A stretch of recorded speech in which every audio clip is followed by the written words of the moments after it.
Hi, welcome back to Ianthe Creations. Today I'm making the Emilina bag by RLR Creations. Thank you, Rachel, for giving me permission to do this. I love this bag. This is the one we'll be making today.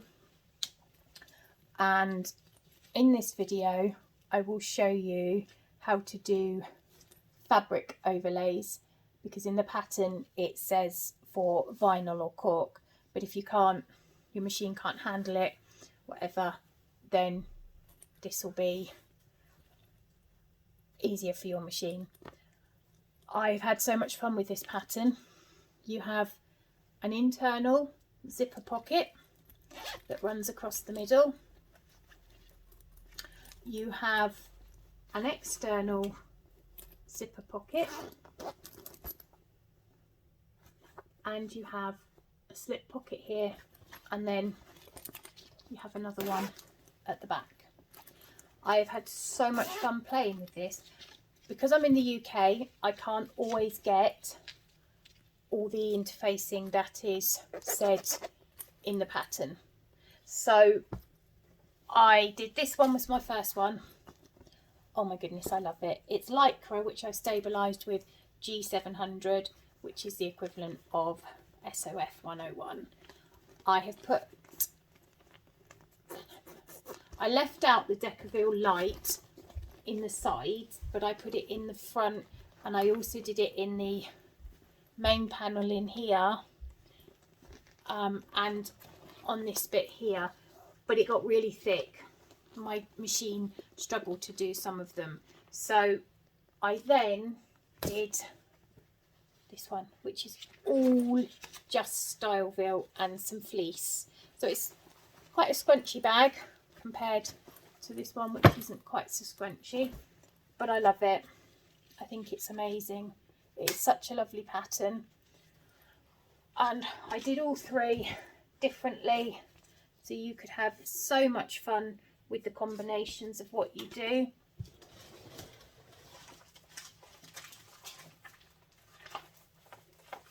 And what I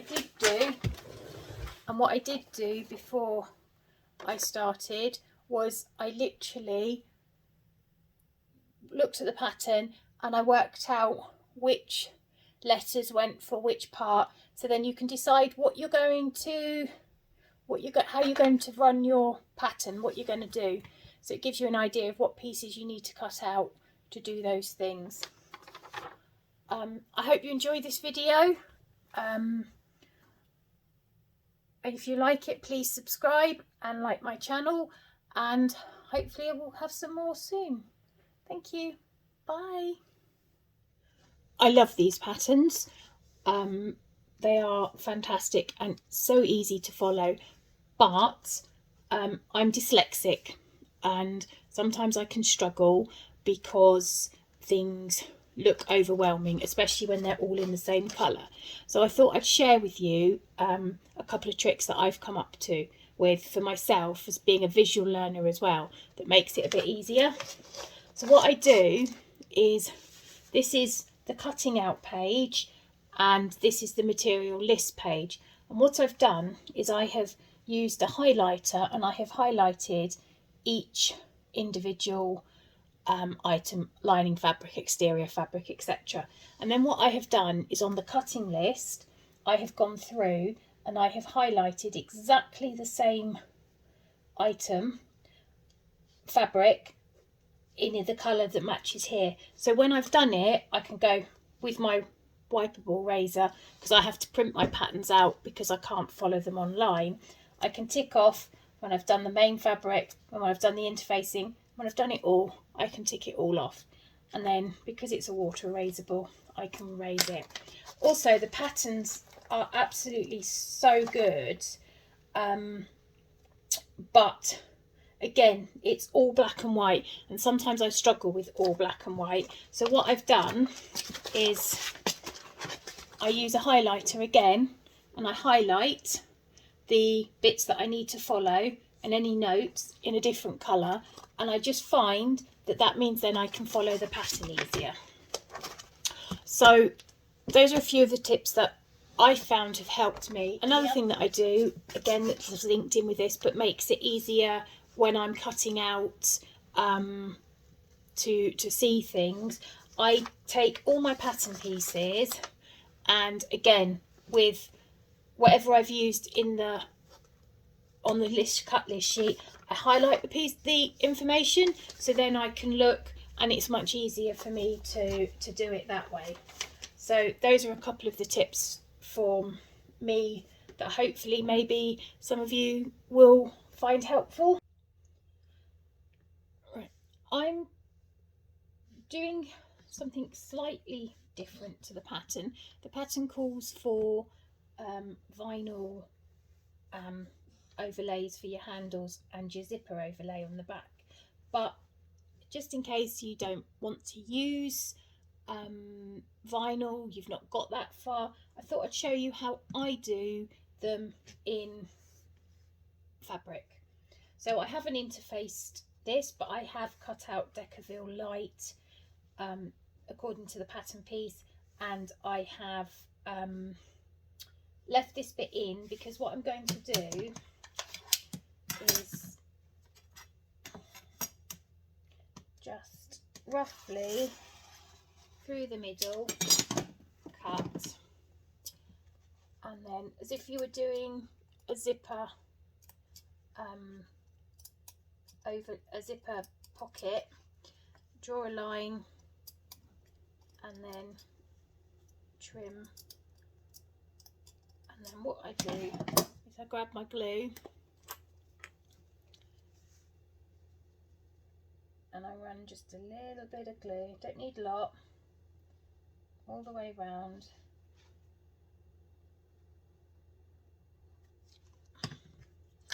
And then I fold it over.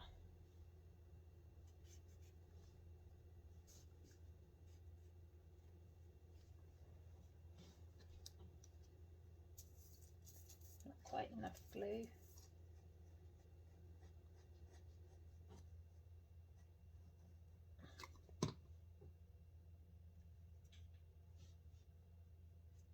And then that will just stop your edges from fraying.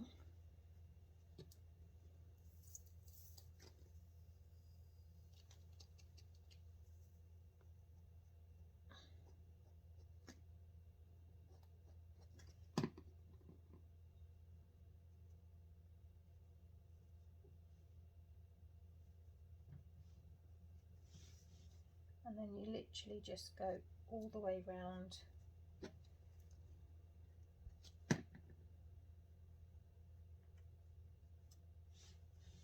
The inside.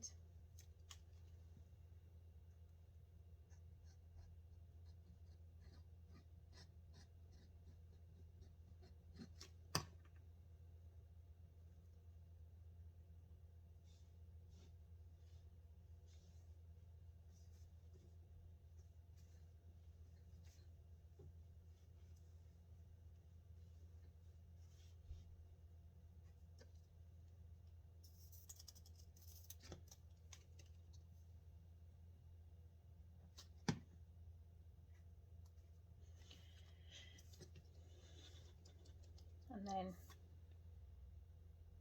around here,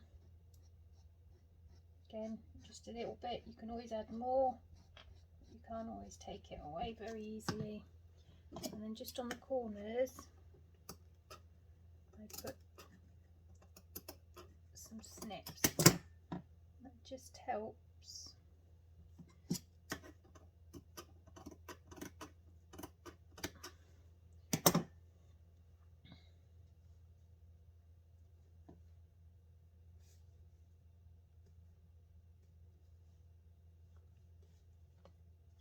Helps you be able to fold it round the corners.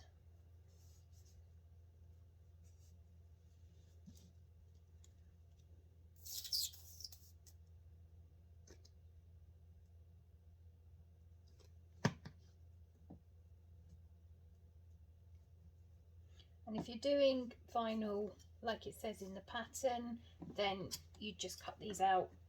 You can coat the edge coat the sides if you want, but this way you can use fabric if you're not quite into vinyl yet, you're not sure.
Right, give that a final little push down.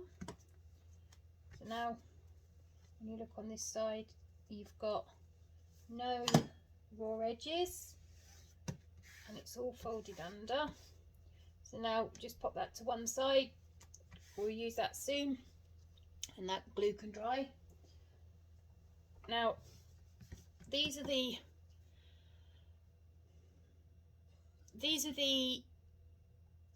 connector straps.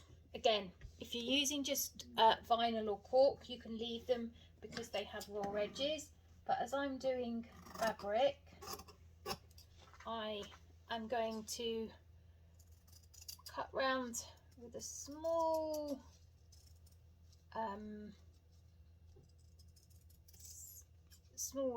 seam allowance,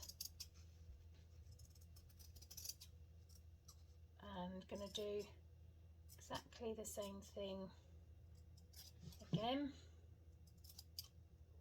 I think I need some new scissors. Put some snips in around the edge.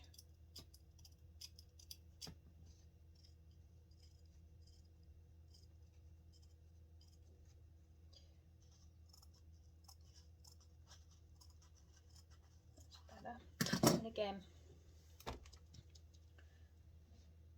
oh sorry, kick the stand.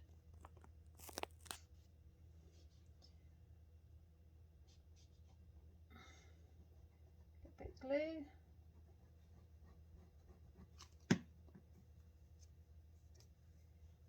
And fold the edges round.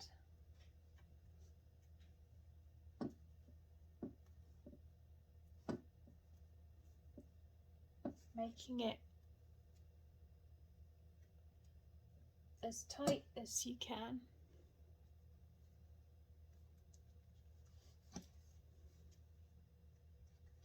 So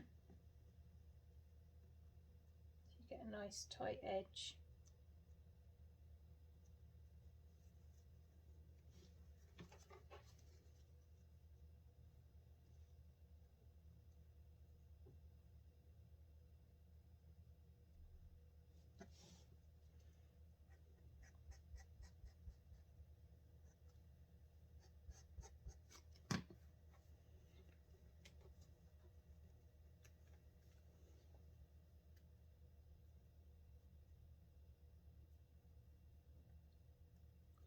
And then just tuck them round.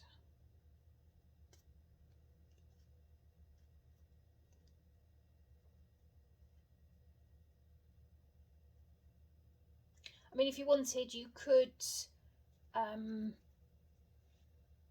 enlarge the pattern piece slightly with the seam allowance, cut 2 out so round, but this way it keeps the layers thin. You can get a really good finish. And now I'll do the others.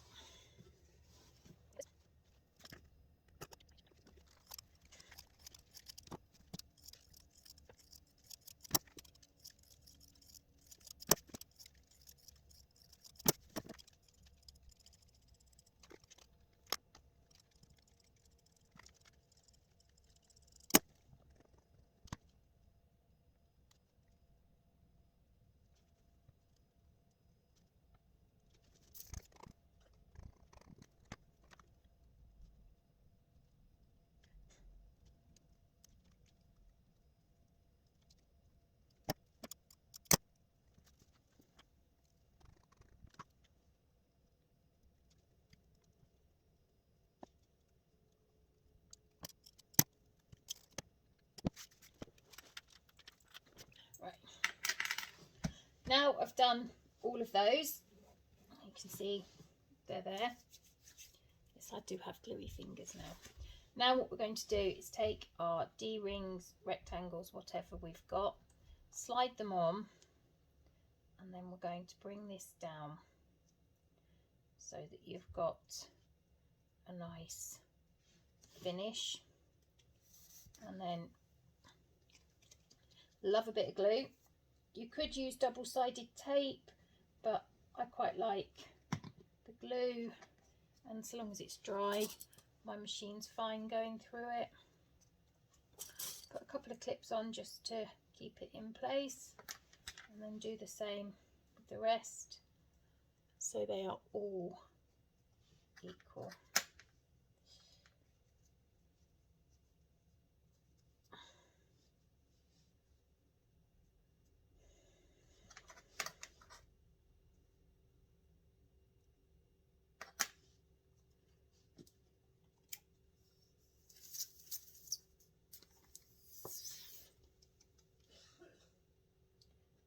Glue.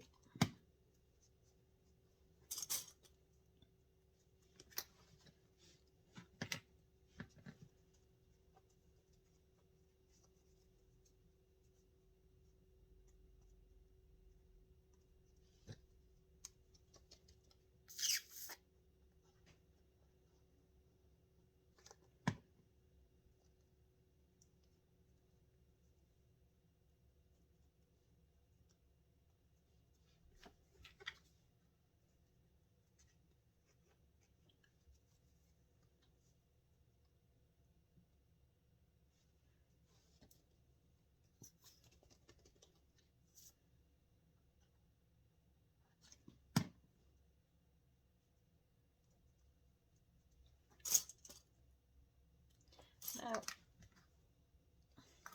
that's your zipper tabs, that's your connectors done. We're going to put those to one side, and now we're going to make the next bit. So I'm not making the straps, I'm going to use webbing for my straps. So we're going on to the exterior back zipper pocket now. I do also something slightly different. It's recommended to cut your back pockets at 2 different sizes. I've done that in the past, and then I get them modelled up and I end up with different the wrong one in the wrong place. So this way I can just cut off what's required at the end. So we are going to place this the right way up and the zipper the right way up, and then we're going to sew it on the sewing machine with the seam allowance that is set.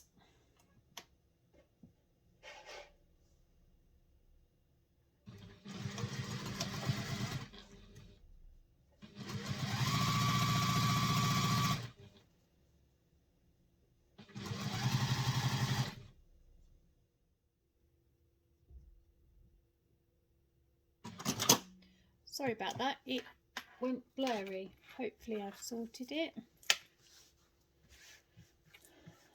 Now we're going to place this up on this side together, making sure that your back 2 bits match.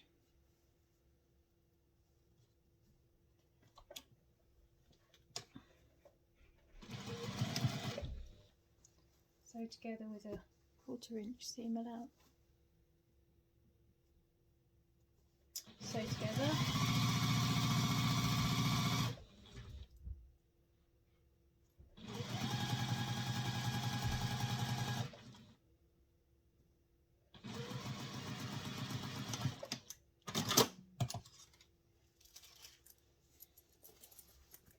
And then you're going to open it up, and then just to make it a bit easier to do, apply the pocket, I just stick it down here.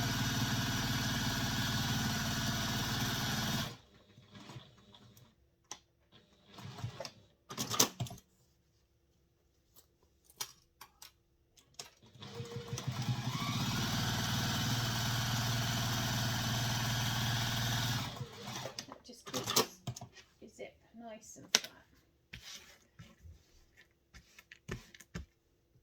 So that's now your back zipper pocket done. So we've set aside the zipper pocket for now. Now we're going to do we want the back main panel piece, which I've got upside down at the moment, but we are wanting to mark what it says in the pattern down. Shows you how to do it.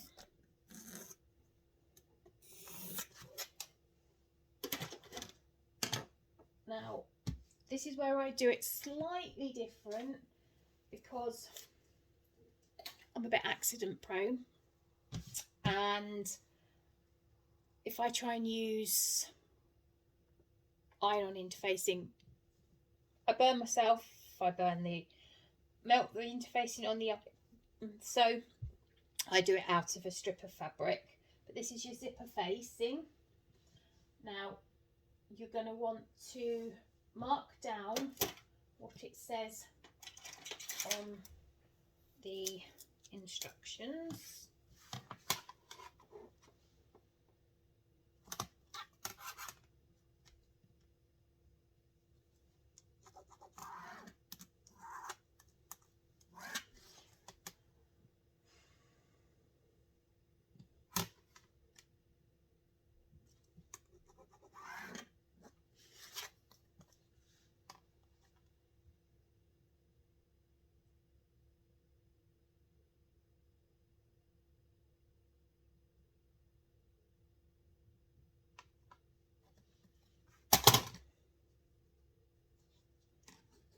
Find the middle,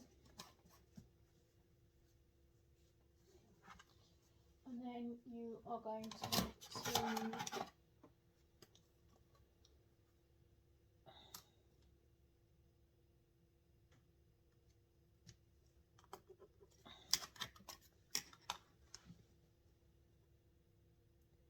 mark it so that it's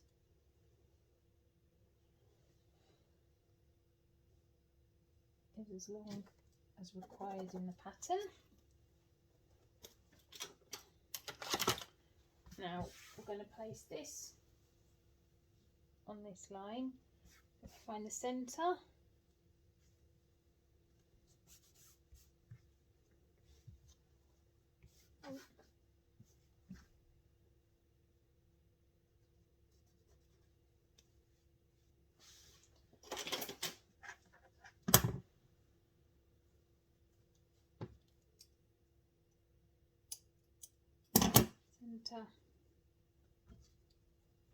Centre, and then you're going to line that up with that line there, and now we're going to take it to the machine and we're going to sew it.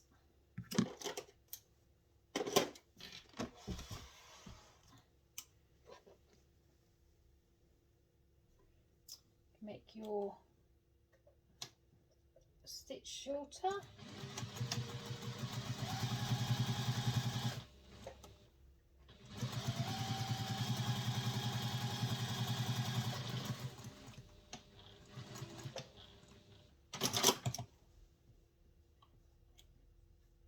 I don't sew the sides of my zipper boxes personal choice.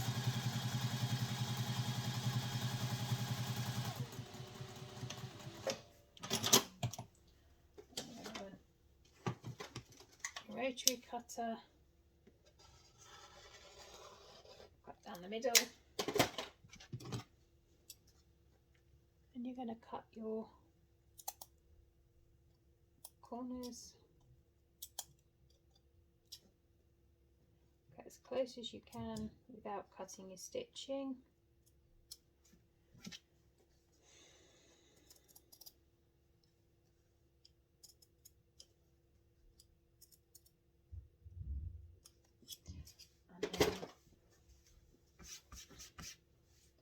Poke this through.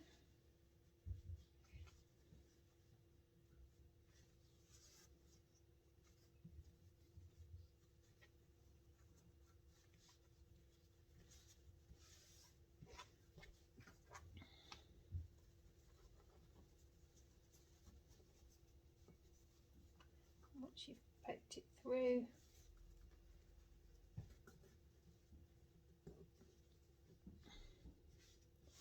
take it to the iron and give it an iron. So I'll go and do that, and then I'll come back.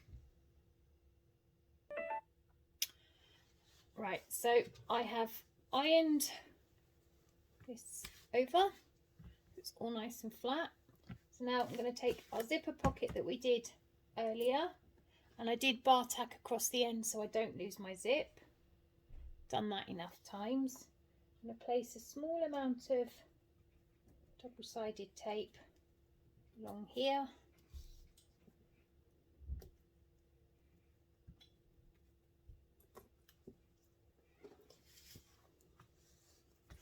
Now the challenge is to take the tape off.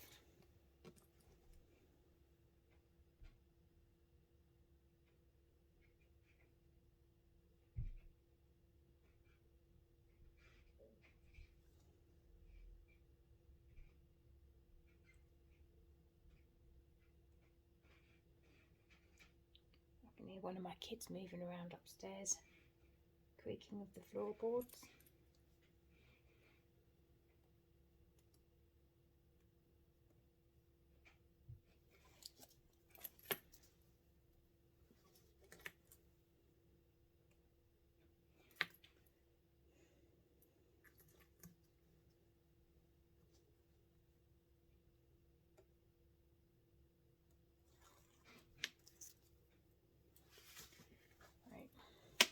Now, always make sure the zipper is where you want it to be. I like the zipper to open on the left, so it's on my left hand side. You're now going to take your piece and pop it on.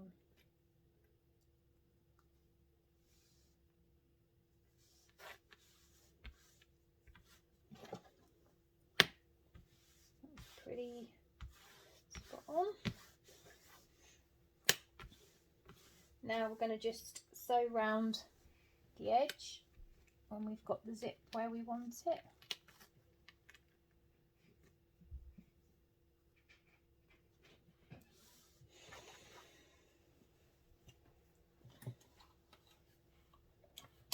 My stitch length up.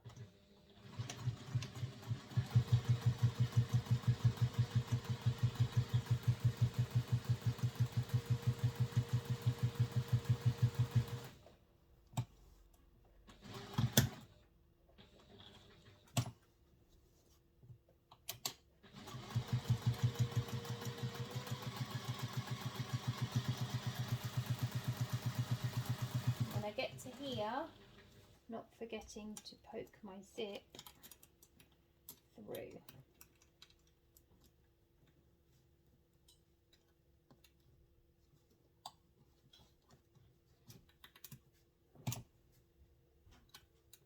So once we've poked the zip through,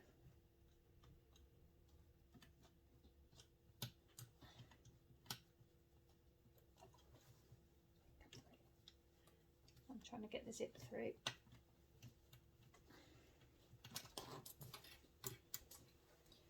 And just bring that bit in.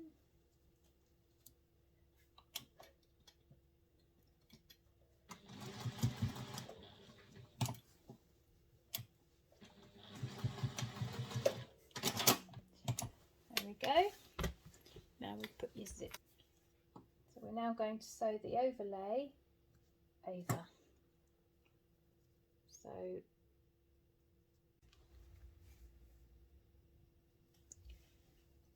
right, so we just glued our overlay on and we have left our zipper pocket open, not sewn. We are now going to sew around the overlay.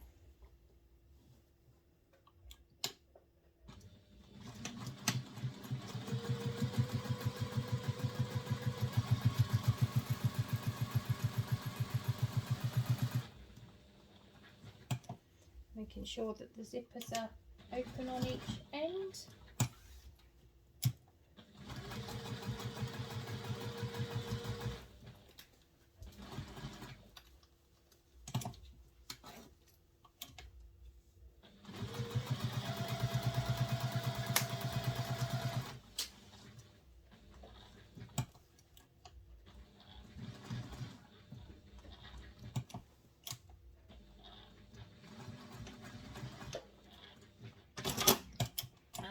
Then making sure they're still out, we're going to stitch around the outside.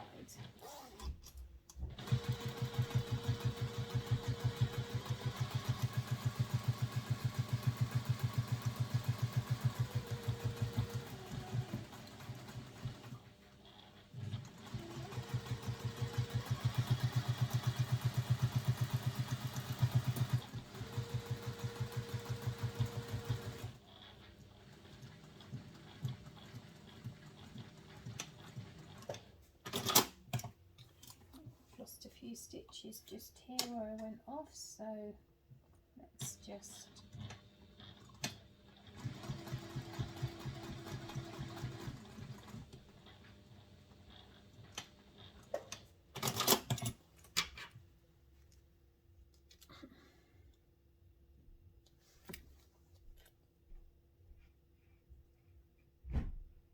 remove these few just so it looks neat.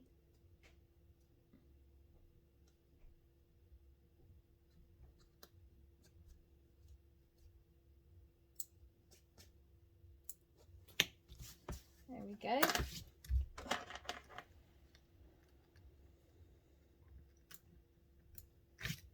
Now we take our pocket back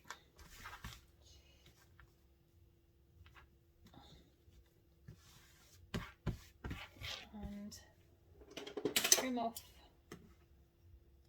the difference.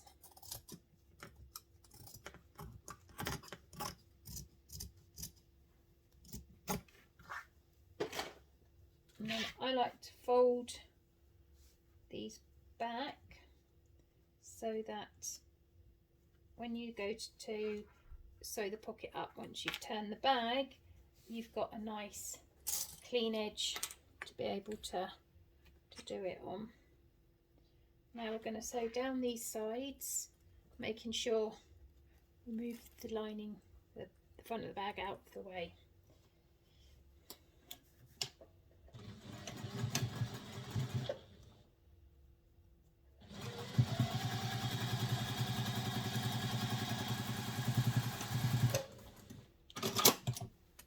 Very important to leave the bottom of the bag open, the bottom of the zip open, because we'll be turning it through there.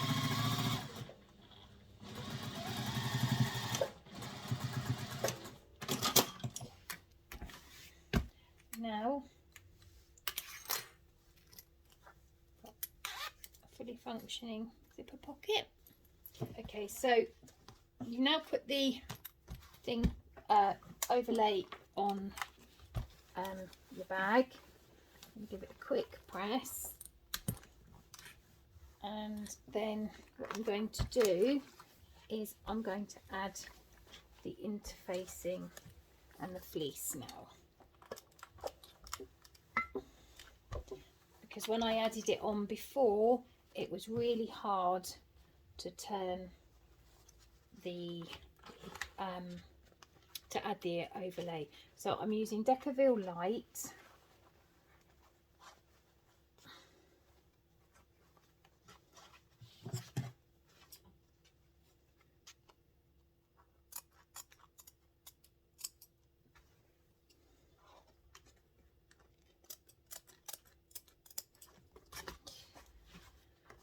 So I've got G700 on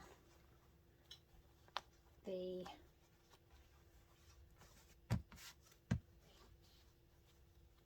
back of the light of the fabric, and I'm now adding a Decaville light.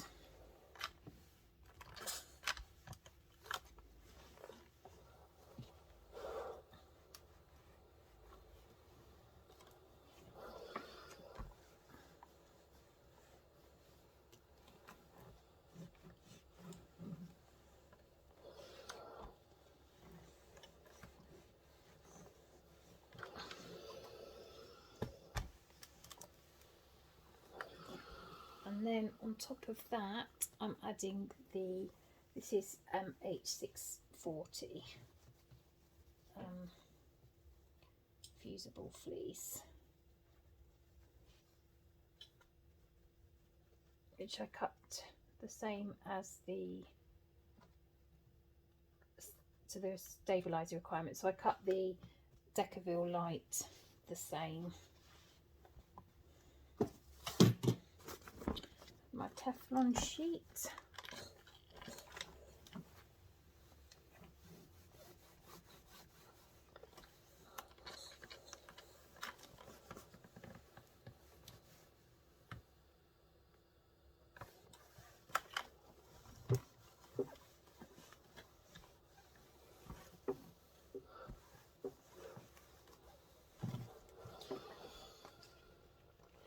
And that's now your back panel done.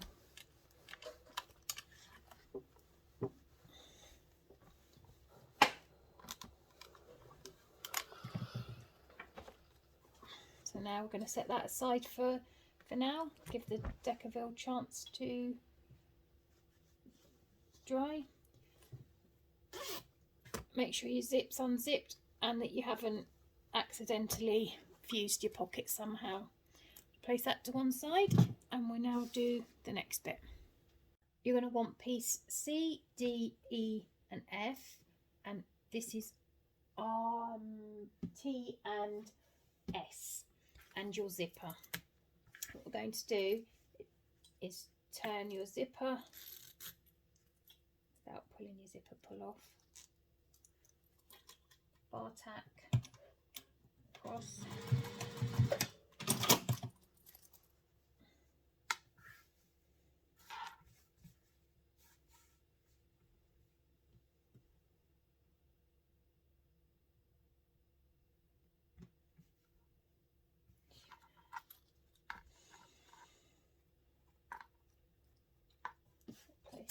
place the zip upside down onto the right side, and then taking one of your pocket pieces. Again, I've left them both the same size so that I can cut them if needs be, because I get confused.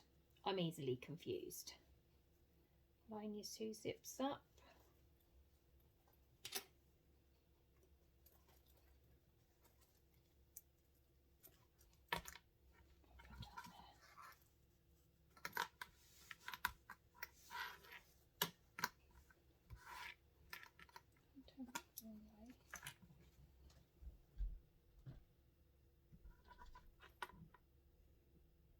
The trouble when you don't have a directional print, it can be a bit confusing. Making sure your zip is sandwiched between the two, so when you open it, your zip's going to be right side to that one, and then stitch across with a seam allowance given.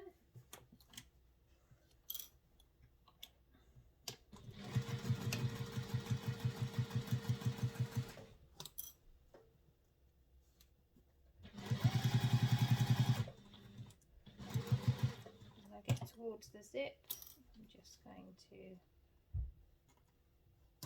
slide my zip out of the way.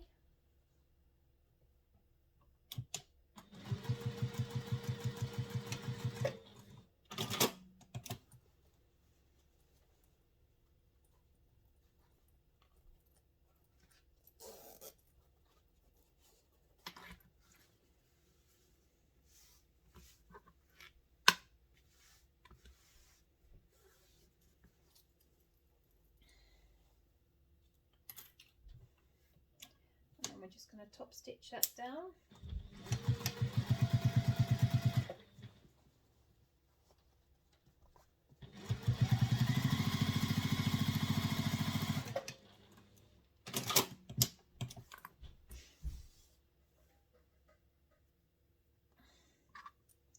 I'm going to take the other piece and attach it.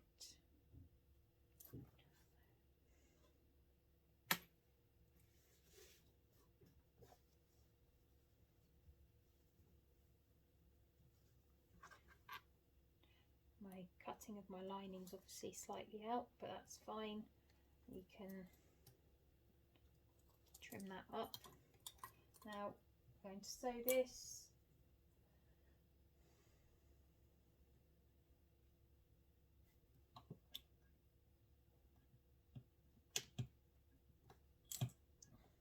Just a small seam allowance because we're going to add the top.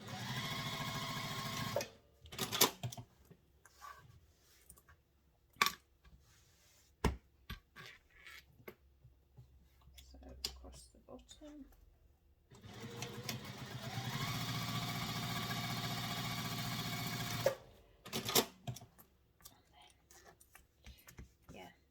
Obviously my cutting out somewhere along the line was out on that, so now we want to line this up here.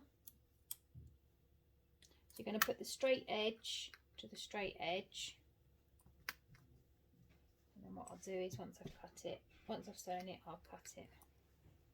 Now it tells you how far to sew it in the instructions.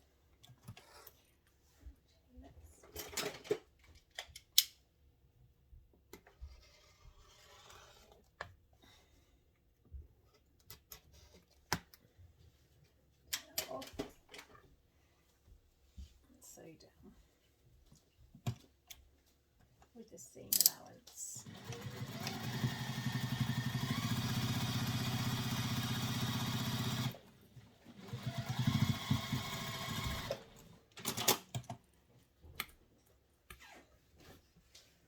And then I'm going to put it open and top stitch down the side, turning your stitch length up again.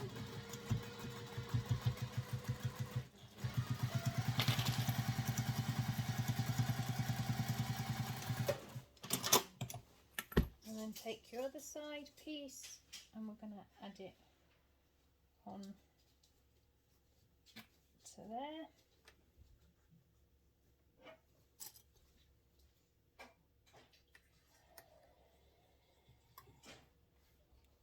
Again, sew it with the seam allowance specified in the pattern.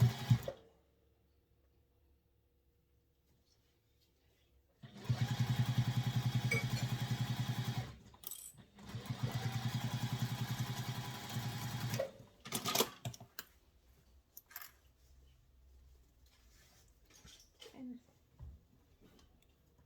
seam allowance back up.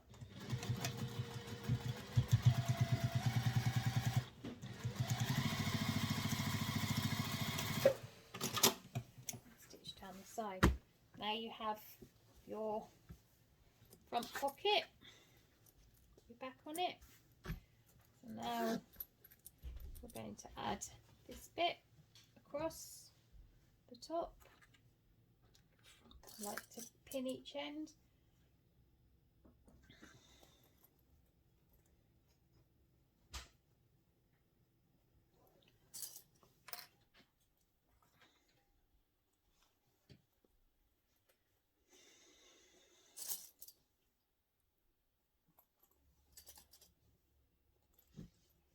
A wiggle.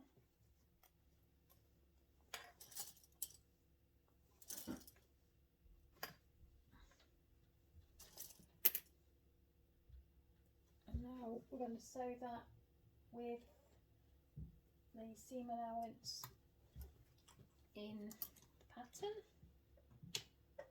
making sure our stitch length goes down to our construction length, watching out for the zipper with zip out the way.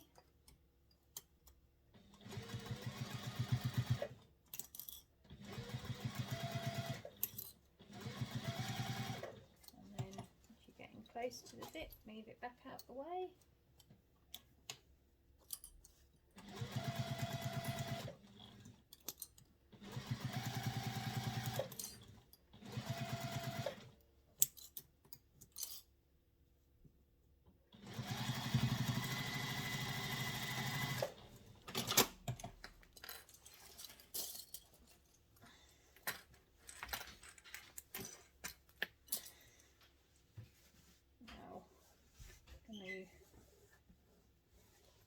Fold this over and we're going to top stitch along here. Increase your stitch length again.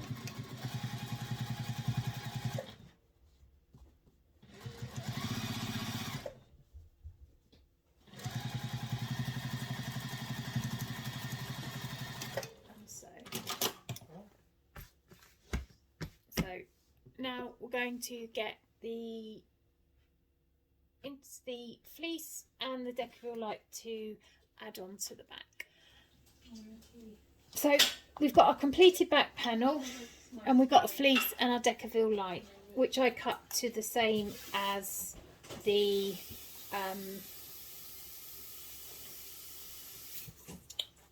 instructions for the fleece. So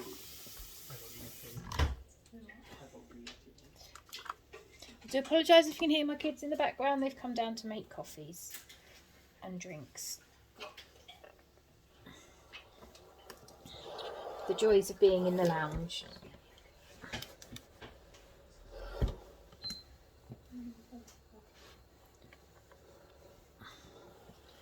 Fuse that and then just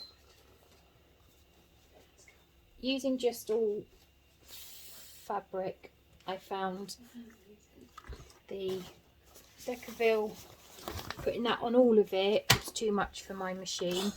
So anyone with a domestic, well, mine's a domestic, but it's a higher end domestic, may struggle. So I'm trying it this way. I did it all with G700, which is what I use instead of SF101. So we're trying it this way now. So there we have, oh, not fused the fleece. Try again, Claire.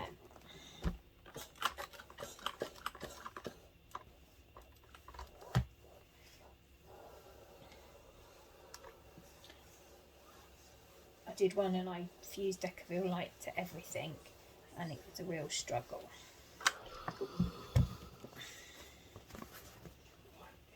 Still not done it.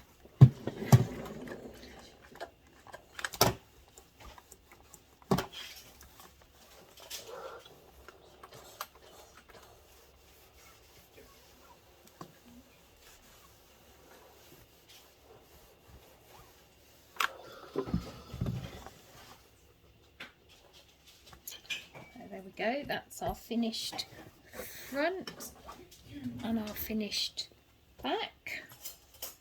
So now we'll move on to the next one. We're going to make the front slip pocket. I have got some Decaville light on one piece and some G700 on the other, just to give it a bit more rigidity in the bag. So I want to select those two together.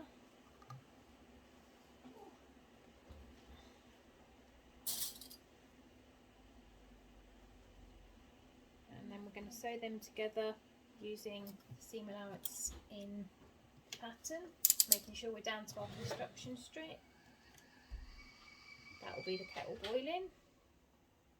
Who's for a cup of coffee?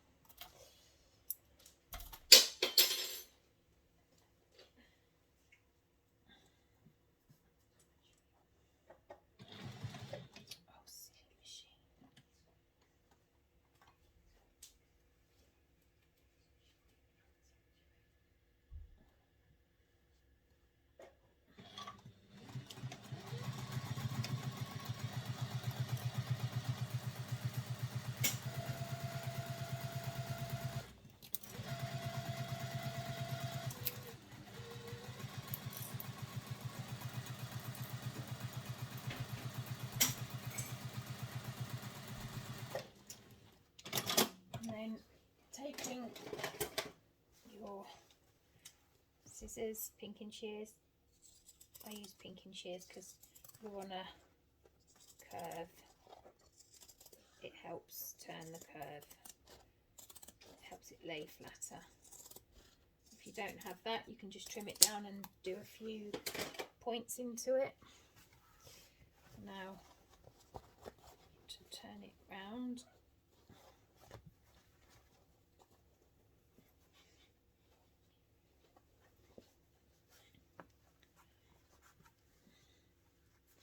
Turn it the right way.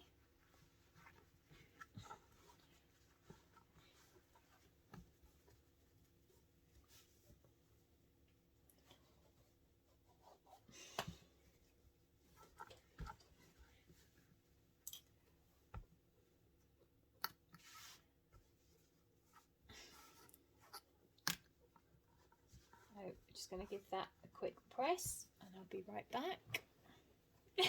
Arch along there.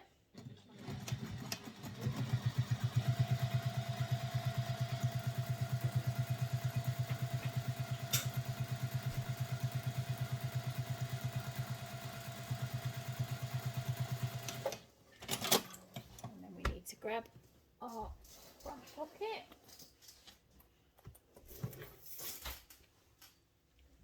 And pop this on.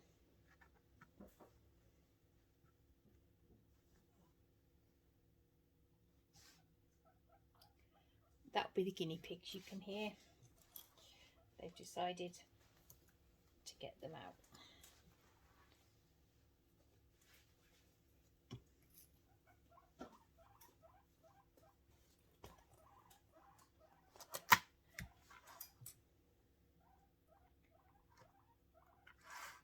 So as I've managed to cut this a bit wider, this bottom piece, I'm going to sew along here.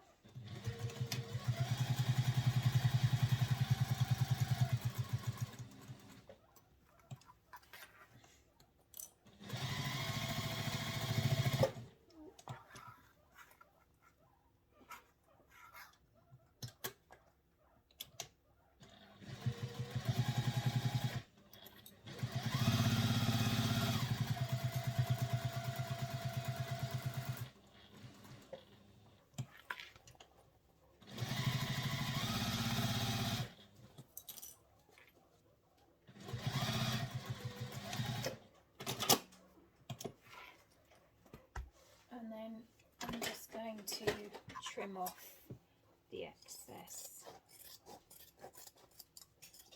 from the sides.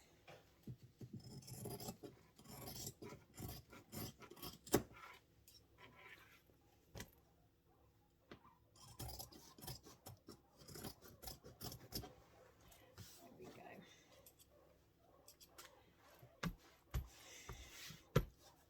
That's now the finished front with the zip on it and the pocket on it.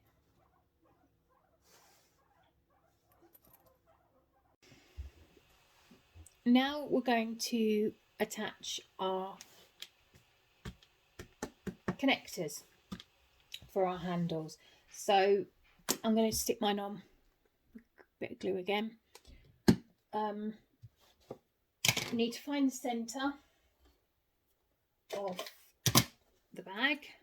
So the way I do that is I just do that and then give it a little snip. A little snip goes a long way.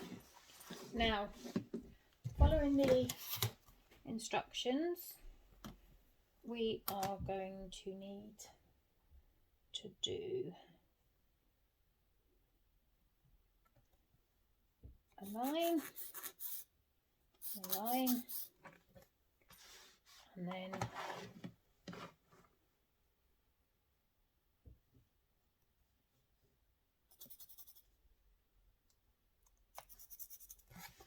so taking two of your connectors,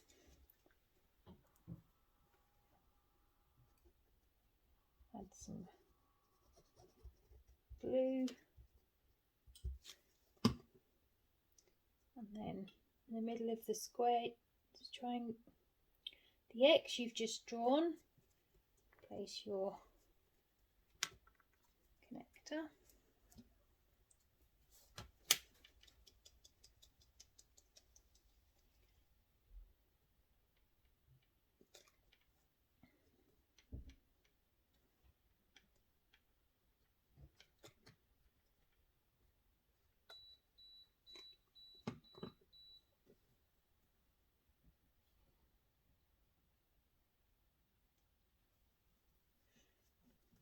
Push down. And as I've kept it away from the seams, that should hopefully, that'll be fine.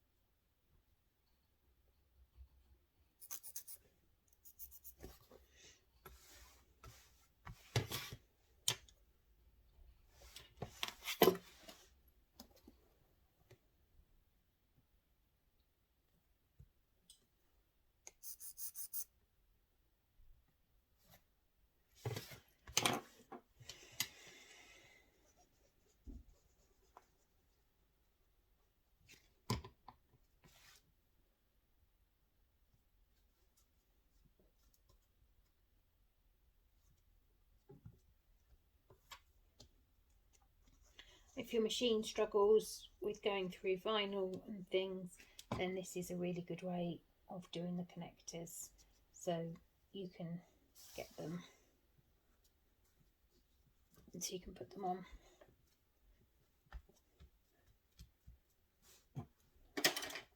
Now we'll stitch them together.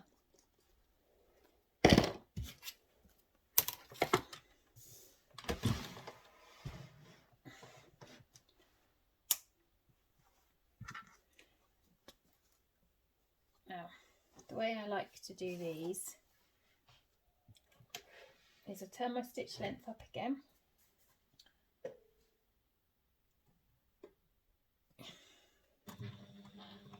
make sure I back stitch, and then I come round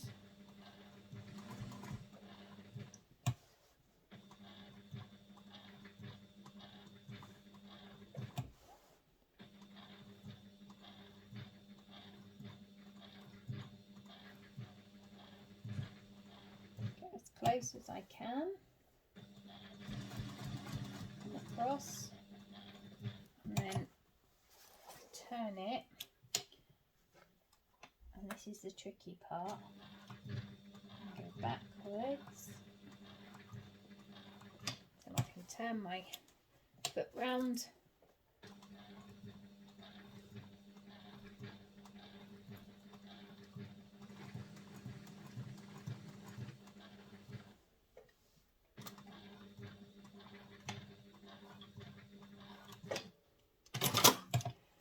and there I've stitched on one of them.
So that's now your connectors put on. So now we move on to the next part, which is the sides.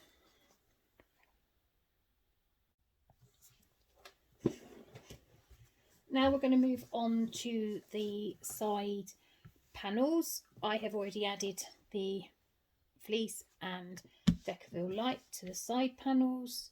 So we're going to take the eye, which is the pocket panels, and we are going to sew them right sides together using the stitch length in the pattern.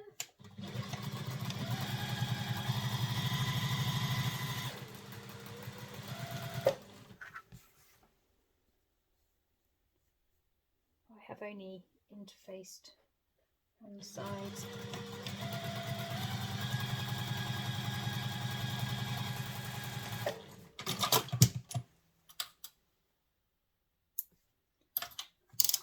Move your stitch length up, fold the side over,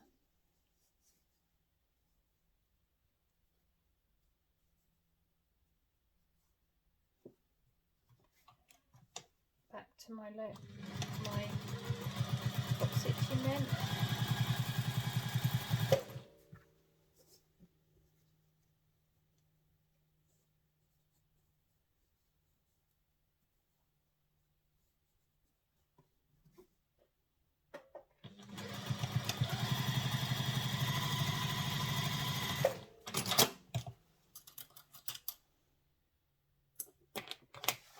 And now just place them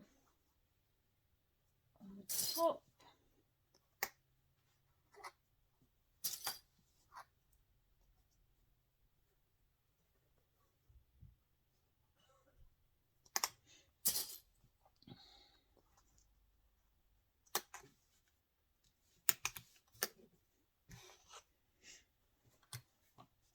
And just stitch.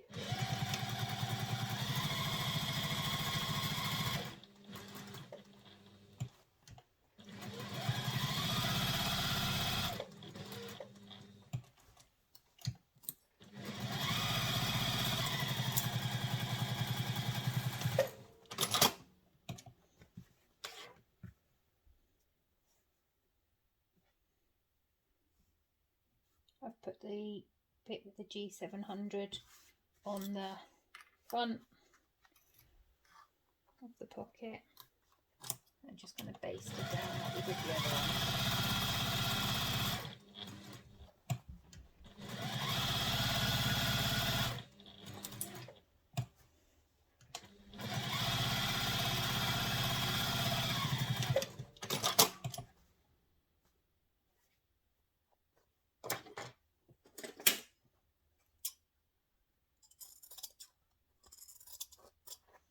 Even that bottom bit up a bit.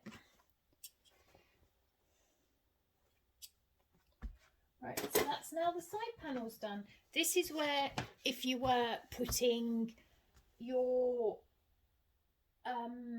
crossbody straps in, this is where you'd put them in. I'm not putting the crossbody in, I'm just doing the strapped one. I'm doing the long straps on the handle. And now we'll move on to the next part, which is the assembling the exterior. Right, now we're going to assemble the exterior. So we now need the back, the front, the sides and the base. So we turn the base over, and I like to use a biro just because it's not seen. And what we need to do is we need to mark the length given in the pattern on the sides. Now what we're going to do is we're going to take, it doesn't matter either the front or the back, and we're going to line up the panels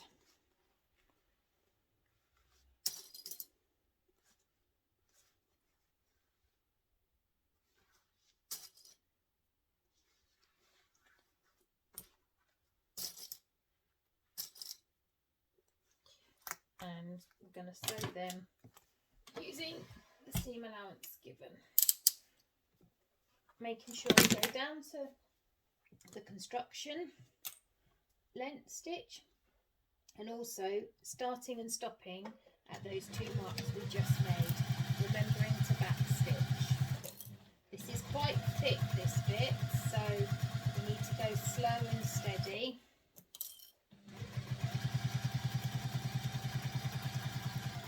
This is one of the thickest seams on the bag.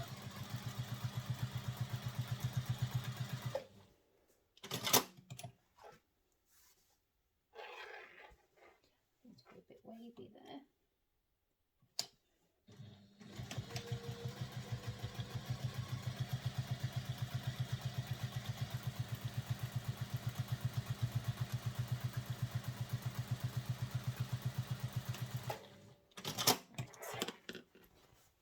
Now your bottoms, now your bottom sewn to your side. Now we need to take the other one, and again we pin there. I always like to just pin the outsides and then I wiggle the rest of it into the bag. That one was one of the heaviest seams in the bag to do, and again starting and stopping at the lines we drew, making sure we back stitch.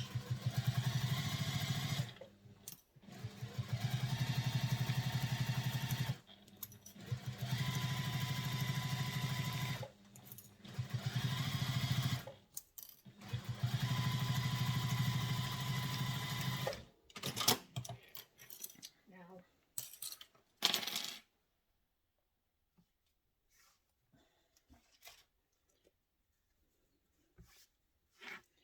what we want to do is fold this seam down and just stick a couple of clips on it to the line that you just drew.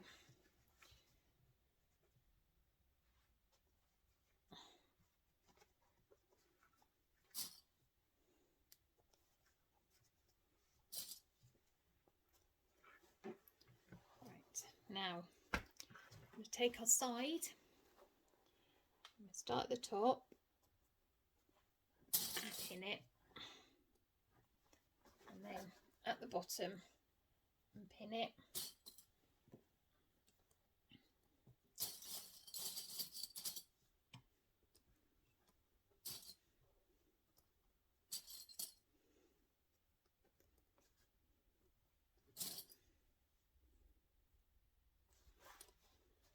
Right, and what I do is, again, I stop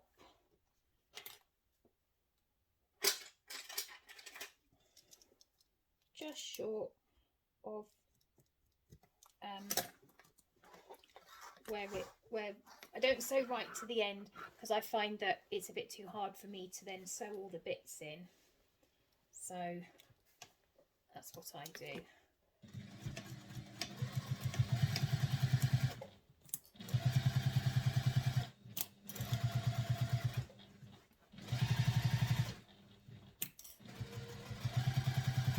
These are a little bit bulky, but I found they're better not putting Beckerville light throughout the whole thing,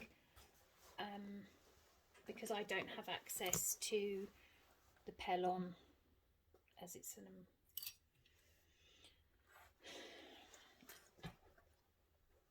as I'm in the UK, I have different options of interfacing.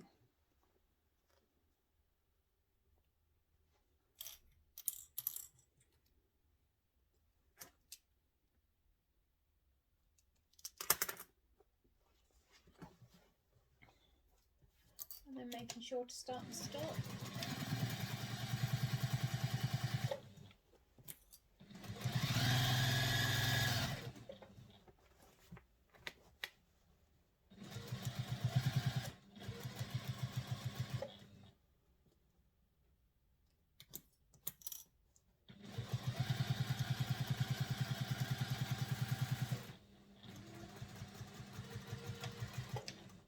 I mean, if your machine really doesn't handle layers, then I would omit the Decaville lights out of the whole bag, because it does make it quite hard on your machine. But yeah, it makes a nice soft slouchy one, which you'd have seen at the start of this video. So now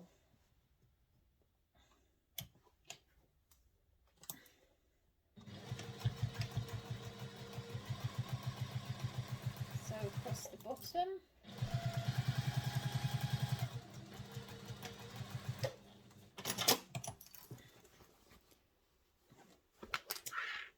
I've run out of bobbin thread, so I've rethreaded my bobbin and redone that side. So now we have this side to pop on again.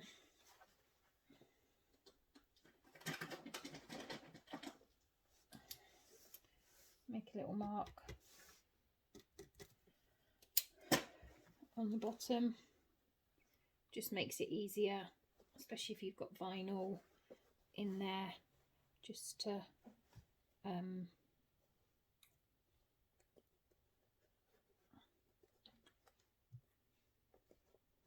give you a bit of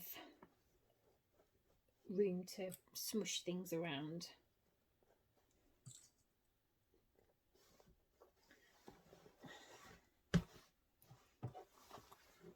I'm going to sew these two together again using seam allowance given.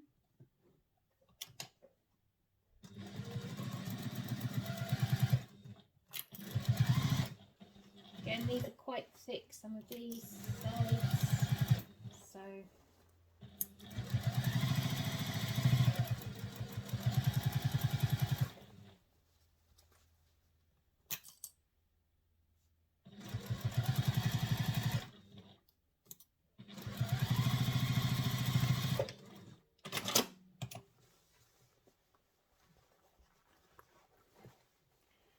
again I do the top. I just find that if I do the top and then the bottom, if I need to do any smushing and wiggling, because sometimes you find they need a little bit of wiggling to get them to be straight. So if you did one end and went down, you could find that you've got a bit left over, whereas this way I find I can pretty much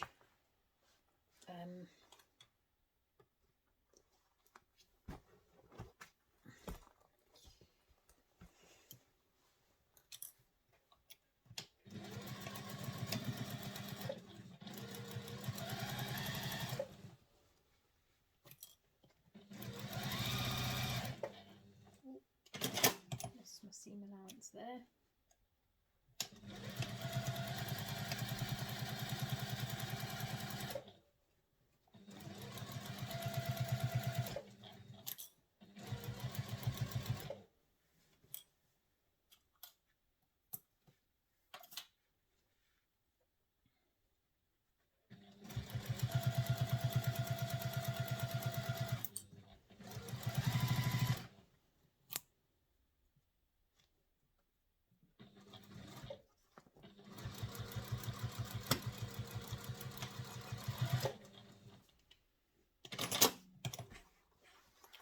And then you take your bit that you'd folded over and you can now join it there.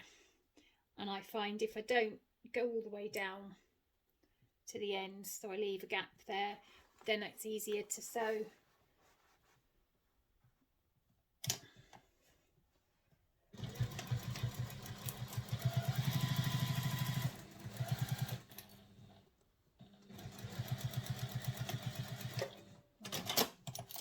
Now, the moment of truth.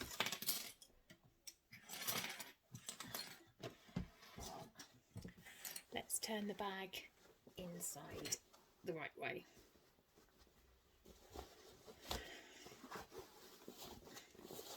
Check we've got all the seams and everything.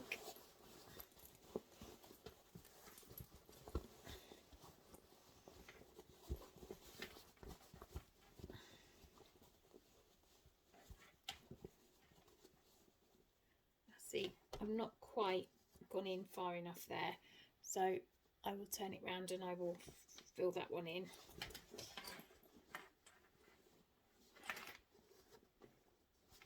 The others I've done fine, so all the way up there's fine, all the way up there's fine, and there's fine, so it's just that corner. Let me stick a clip so I know which one.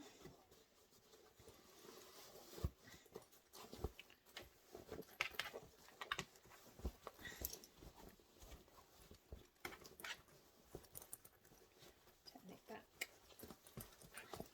So because I added a clip, I know which side I need to look at. Not come down far enough.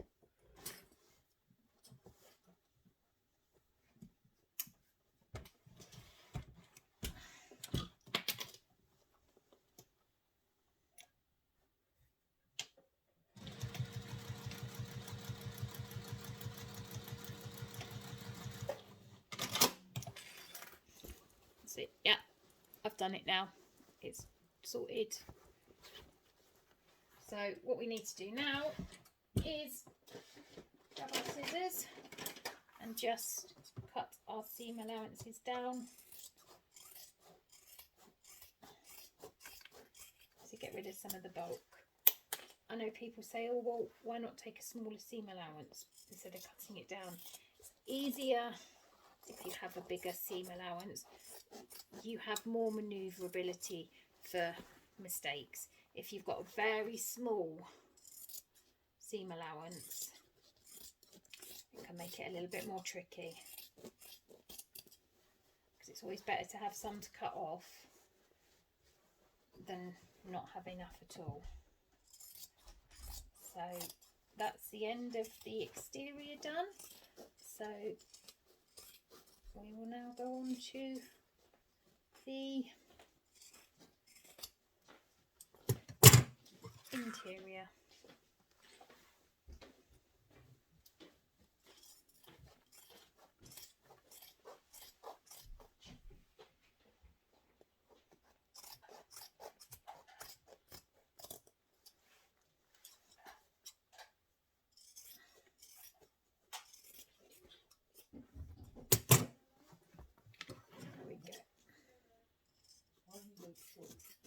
There we go.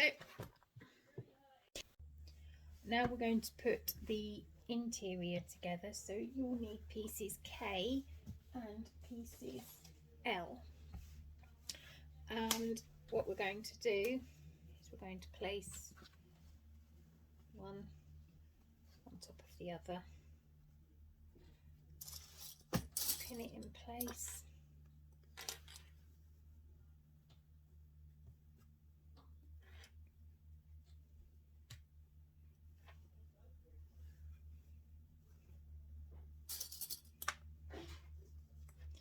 I apologise for any random noises or talking. My 17 and 18-year-old are upstairs, and it sounds like instead of playing on the games, they're going to play fight.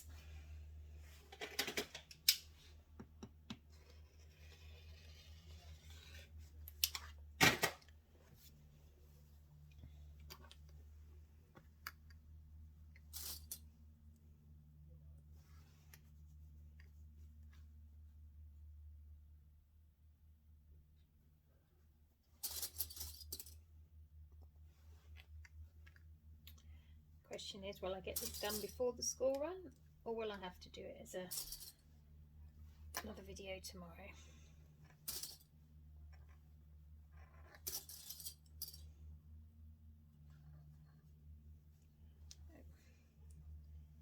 I'm going to sew these together using the seam allowance stated in the pattern.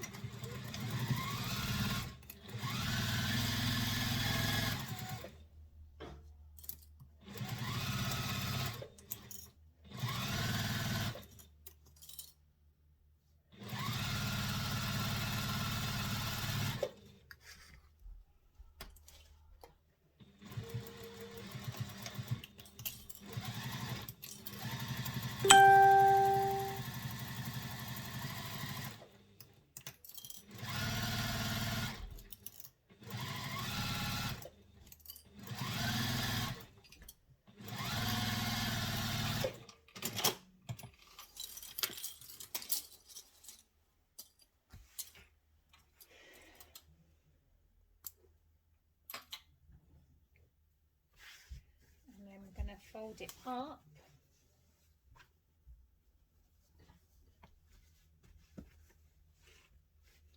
Fold the seam down.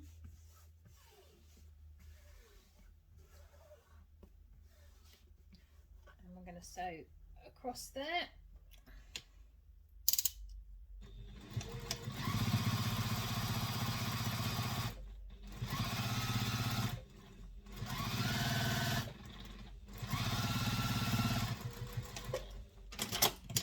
You can iron it, but as I'm used to using vinyl, waterproof canvas, and you can't so easily.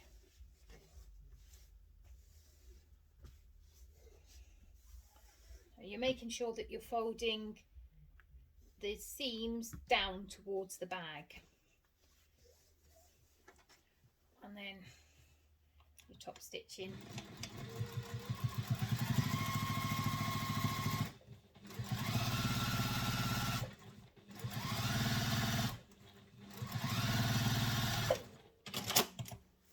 So that is now your two linings joined. So now we're going to need to put the magnetic snaps in. So I have my snaps, I have some Decaville Heavy to put behind them,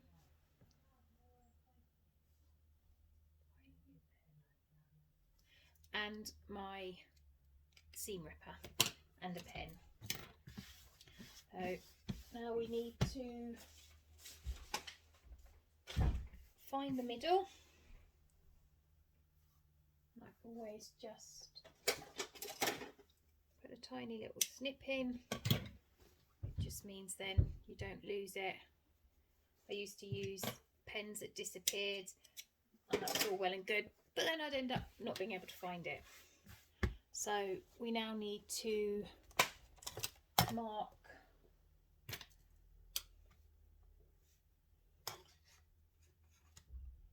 down from the centre,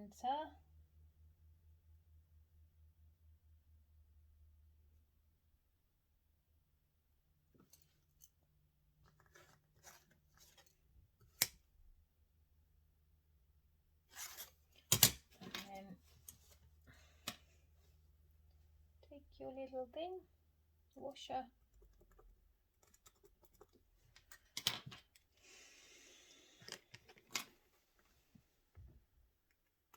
careful not to poke too big a hole. You can always make it bigger, you can't make it smaller.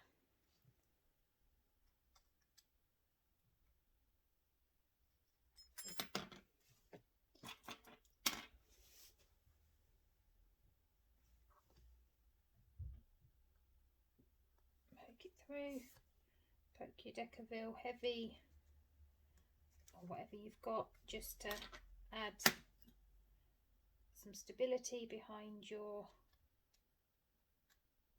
topper. Magnetic snap, and I fold mine outwards. Different people do different things. If it's needs a bit extra oomph, side of the table or your quilting ruler does just as well. So that's one. Now you want to do the other one.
ripper away.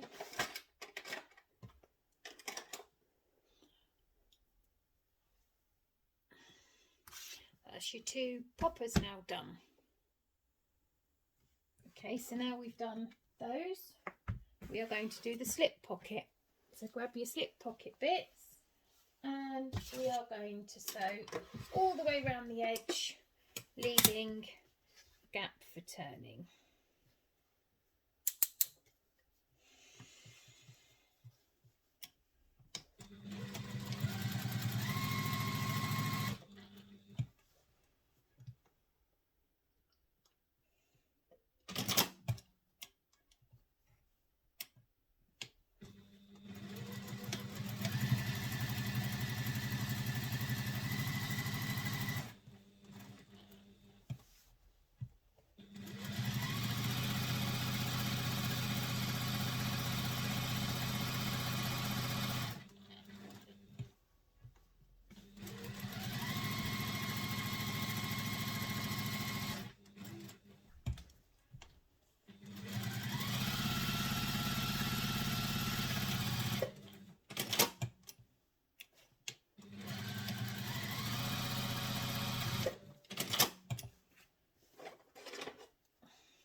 Corners, just helps with the turning.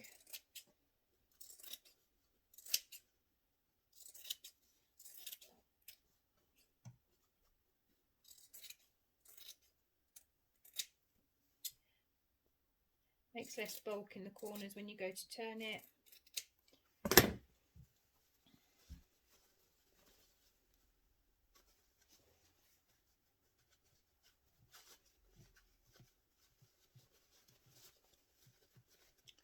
Now I'm going to turn it in the right way.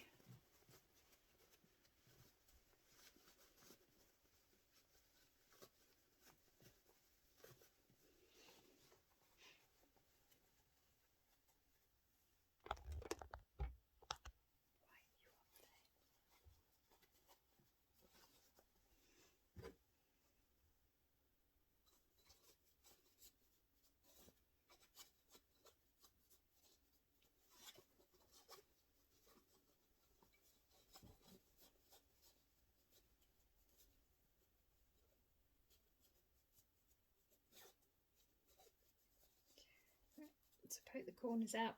Now I'm going to give that a press and then we'll stitch it.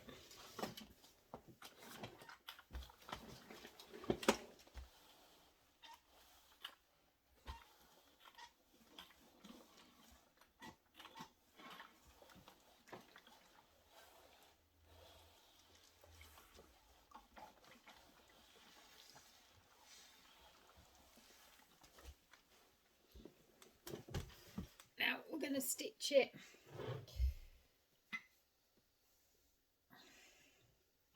just across the top to start with.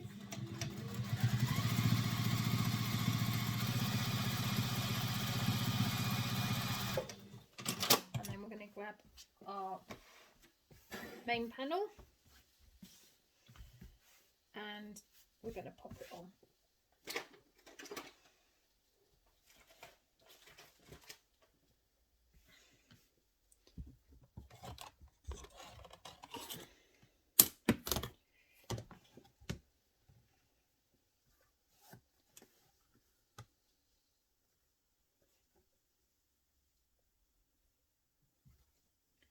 In the middle.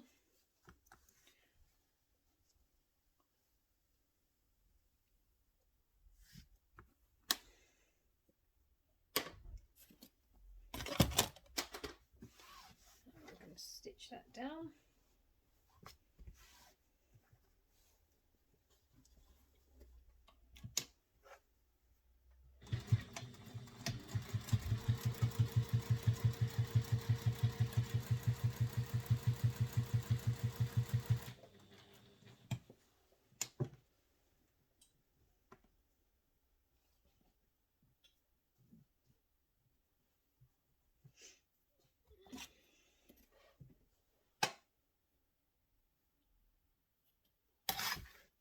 This is where it would help if you pinned it down. But as all my pins have been run off with.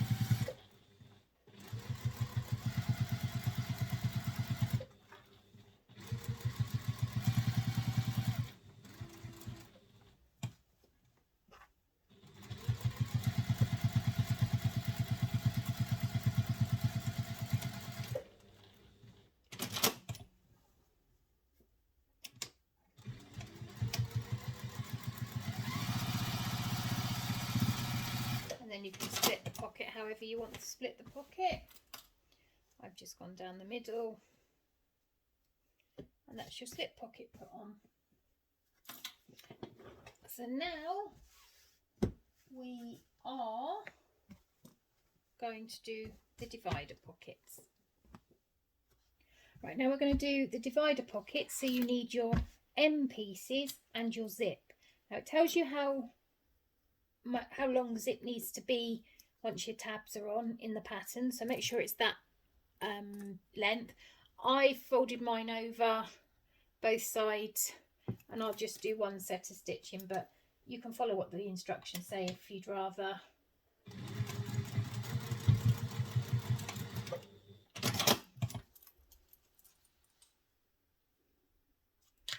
And then the same on this side. This one's a little bit harder because you've got the zip that doesn't want to stay closed.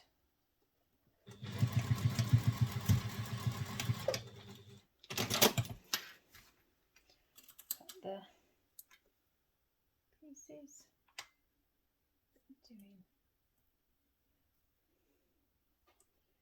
Cut the threads. Now we are going to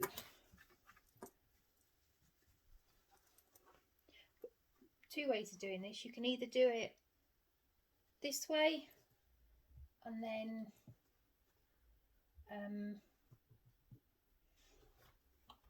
with a smaller seam allowance,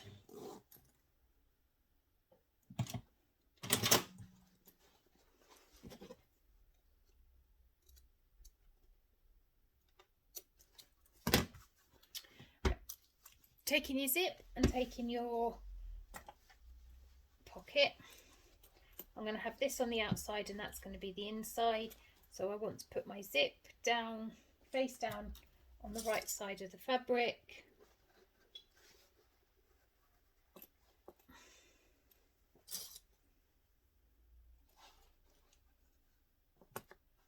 And then jiggle the zip.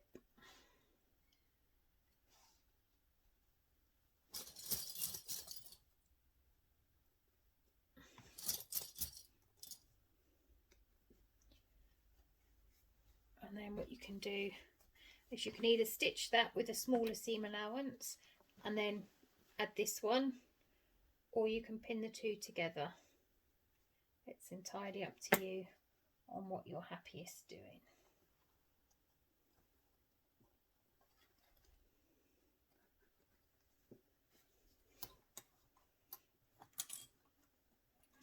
And then sew it together using the seam allowance in the pattern.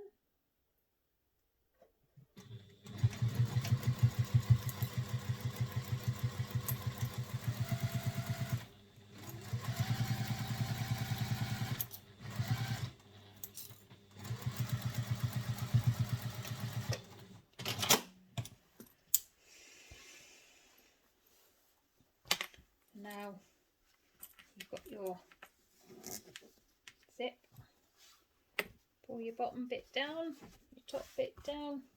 You can press it if you want to press it with the iron, and then top stitch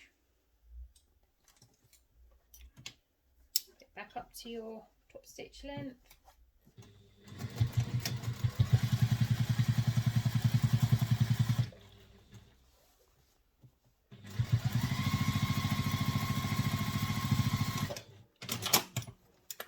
Down to construction length, and then do exactly the same thing again.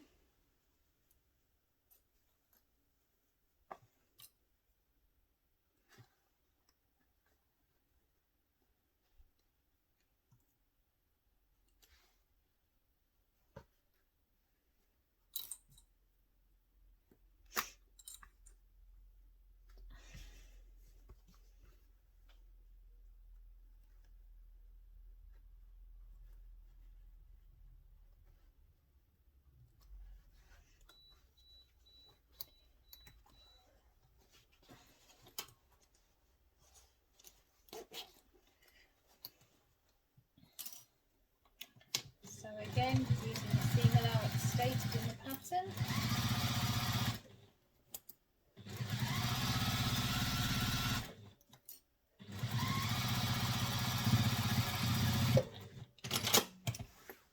Move it up. And I'm going to top stitch this bit.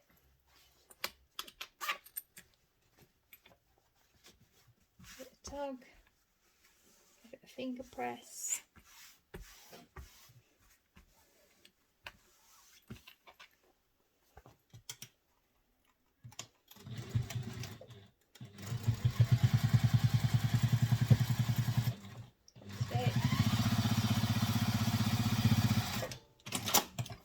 Exterior, so now you want to put them right sides together for your exterior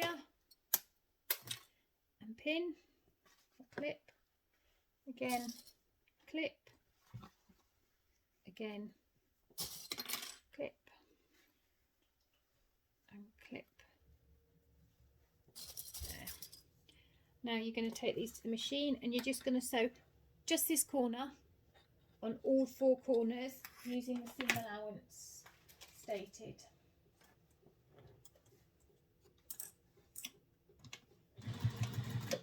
Making sure you've gone back down to construction stitch.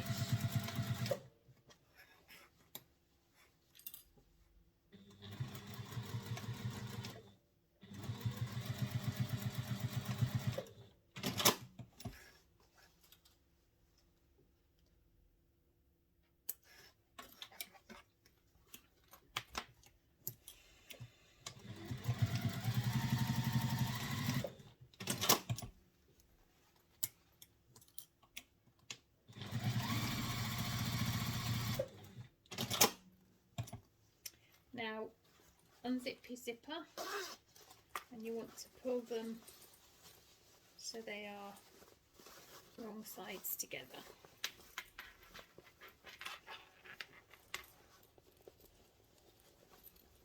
So once you pulled them through, you can close your zip back up because that will give you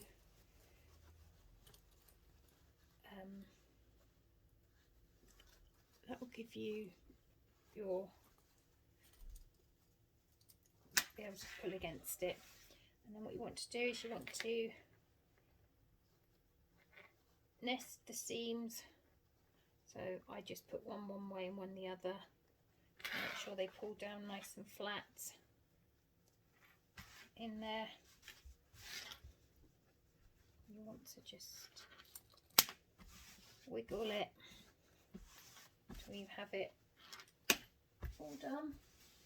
And now what you're going to do, once it fits snugly inside, is you're just going to baste down around the edges.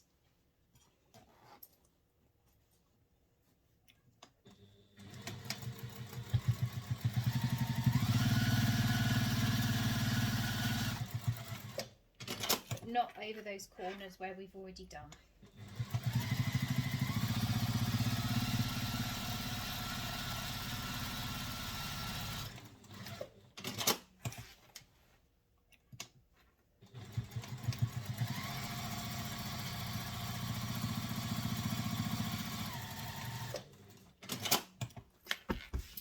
That is our finished divider pocket. How cool is that?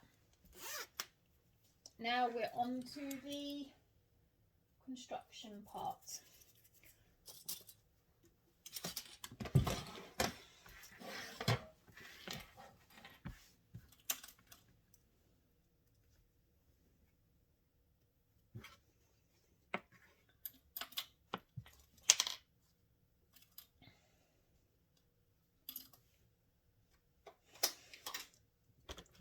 Again, I use a biro because I only mark it in the seam allowance, but literally mark up what it tells you in the pattern.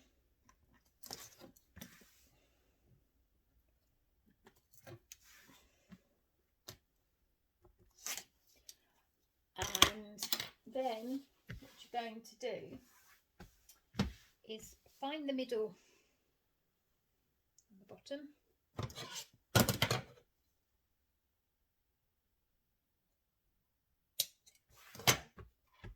and you're going to find the middle on here. So again, fold your sides together, and then that will give you the middle. You only need to do this on one side, so then you pop that down on there.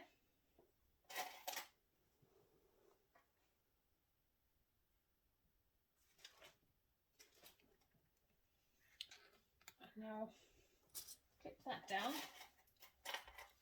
Now what you do is you get your other bit and you place it on top.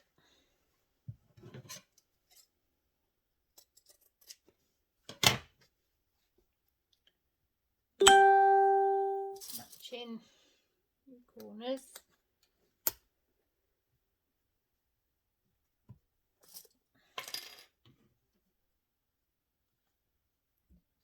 And then what you're going to do, you're going to sew along this bottom bit just here with the seam allowance given in the pattern.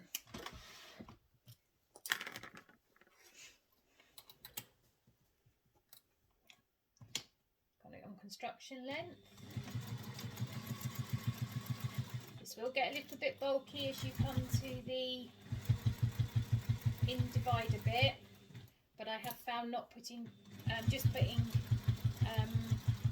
G700 in means it is doable.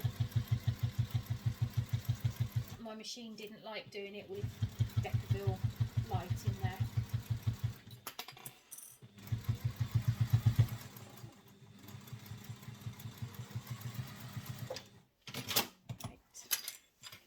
Now then, I find just doing the corner there and there will help at a later date. Now, what you're going to do is you are going to take this corner up to this mark. So this corner onto that mark and pin it upwards.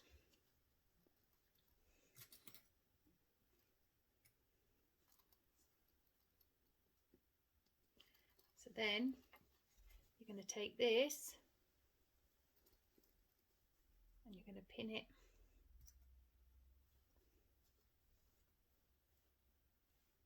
here. I've not quite a little far up, so let's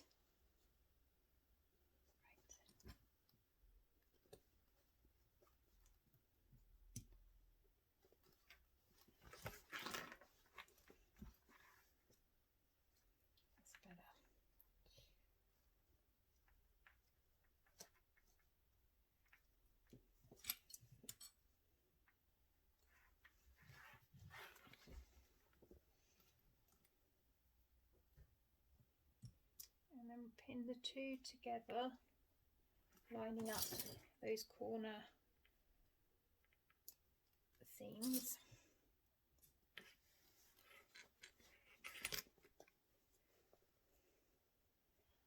And now we're going to stitch just this side using the seam allowance stated in the pattern, but we're only doing this side. We're not going anywhere else, just along here. And it can get quite thick in spaces, so go slow, take your time.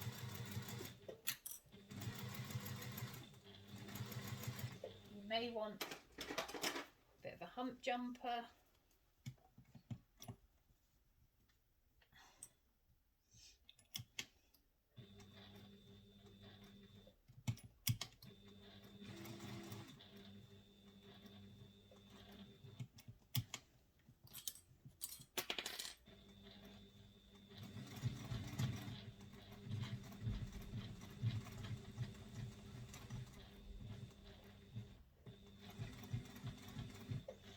Go over the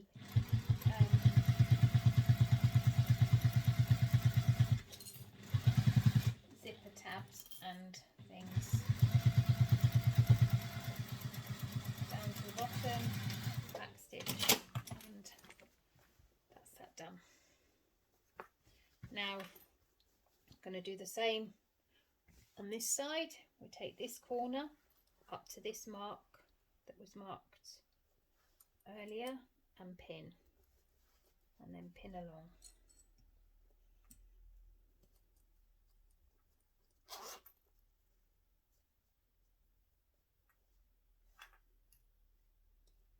If your machine can't handle a lot of thickness, making sure you've not got any zipper tape, you've just got a tab here, will make it easier. I'm still trying to work that bit out, but my machine can handle quite heavy layers, so it's not such a problem. But it did really struggle when I did the dragon one.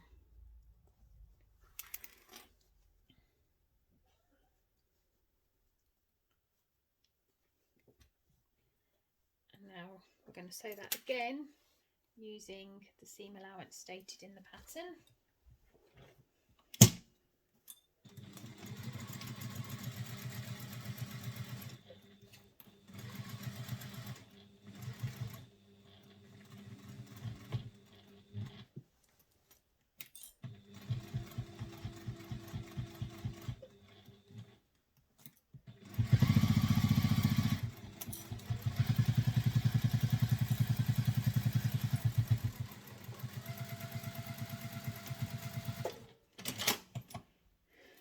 So we now have an internal pocket. So what we need to do now is we just need to close up the bottom, and this is where, if you open up that seam, you open up that seam and you line the two seams up together, you should get a good boxed corner.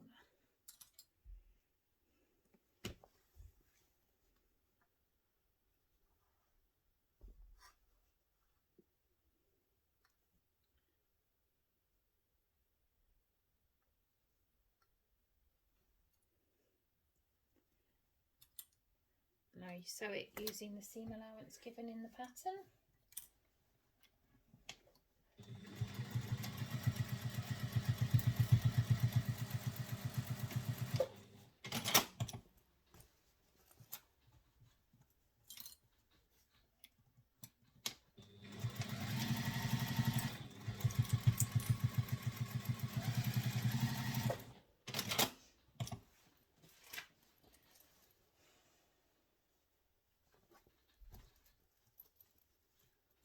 Right, now it's worth just giving these a press down.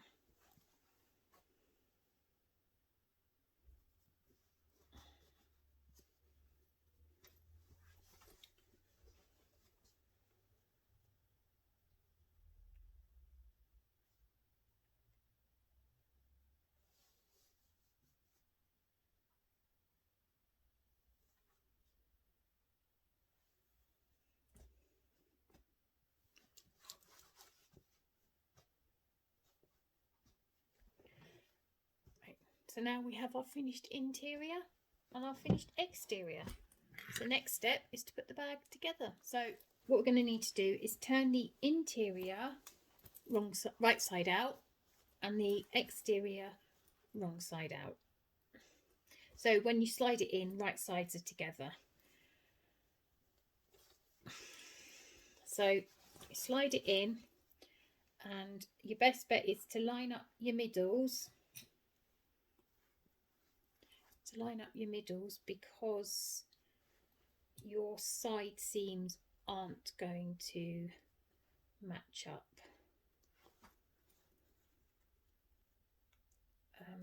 Because you haven't got, you've got one seam on the inside there and two seams on the outside.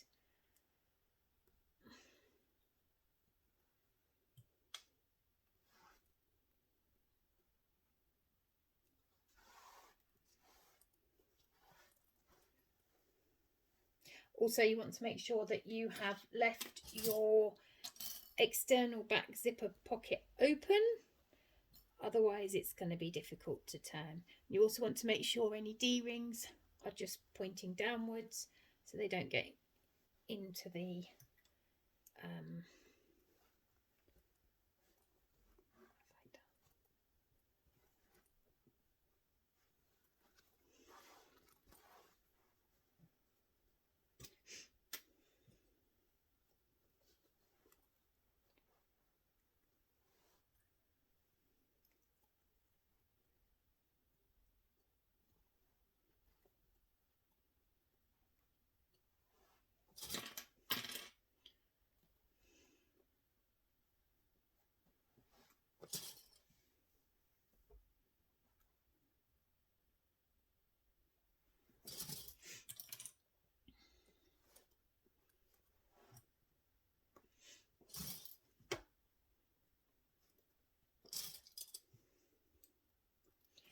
what have I done?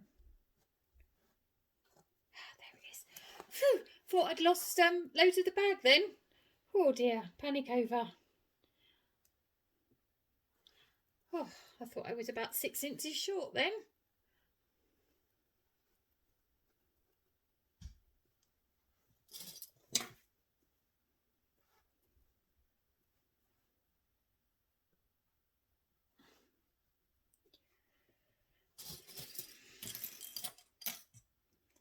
So clip them down, and now we're going to sew round with the seam allowance given in the pattern.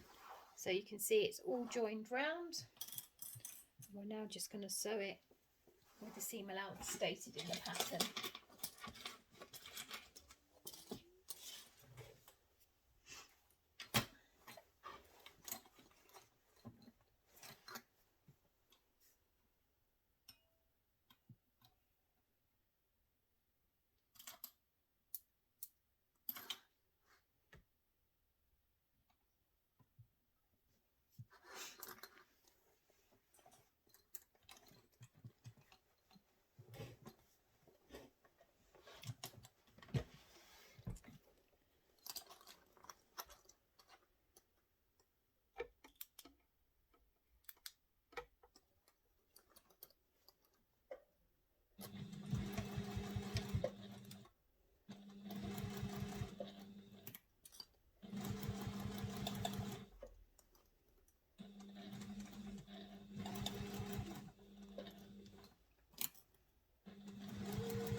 Poke that hole down.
Yeah, I didn't take my own advice and stick my D-rings down.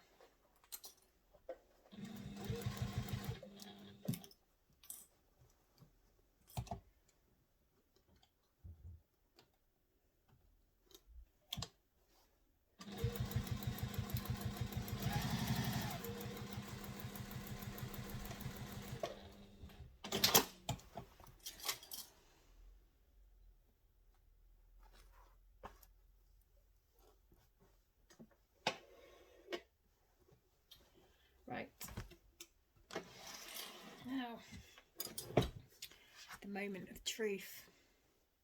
I do find putting a few little clips in here helps with the turning of the bag.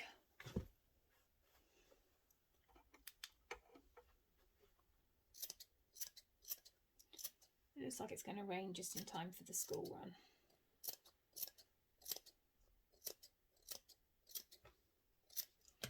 Right, so moment of truth. I did remember to leave it unzipped. Okay. Inside pulls out quite easily. This one's a little bit harder because it's got the Decaville light in it.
And there we have it.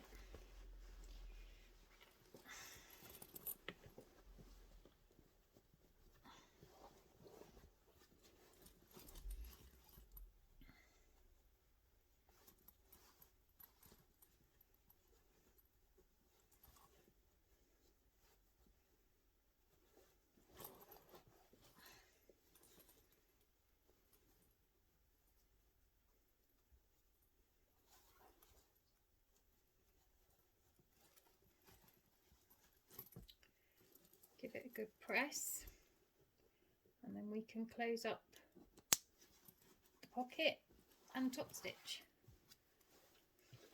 So by doing the fold, it means that when you go to do it, you've got a nice flat thing. Right, so I'm going to give that an iron and then we'll top stitch. I've top stitched it, thought it was recording and the camera wasn't, so we've missed the top stitching. I'm going to use webbing for my straps, so we'll mustn't forget to burn the ends.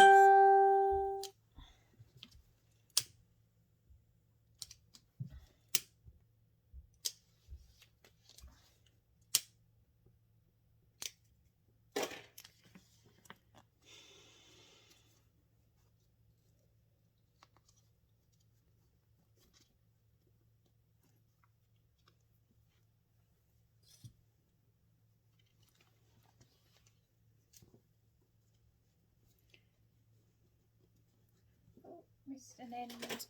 How did I miss it? Who knows?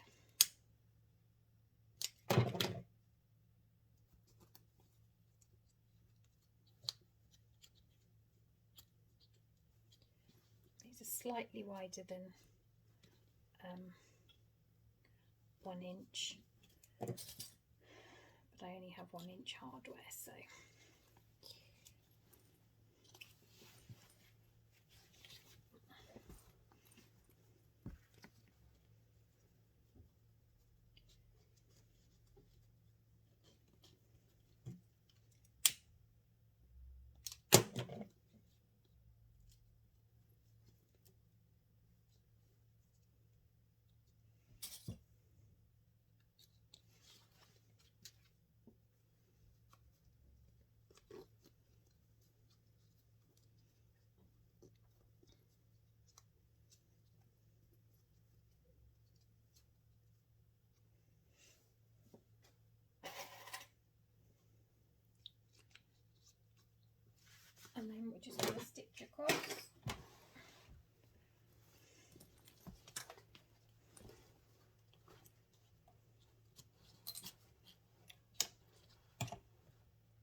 now that's your bag finished, all ready to go. Just needs a little bit more of a press and you're done.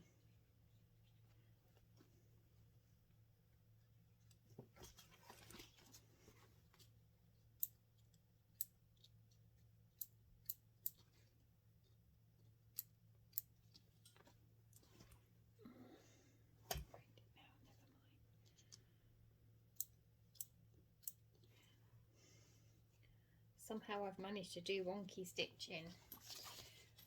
But there we go. All done. Finished. Well done.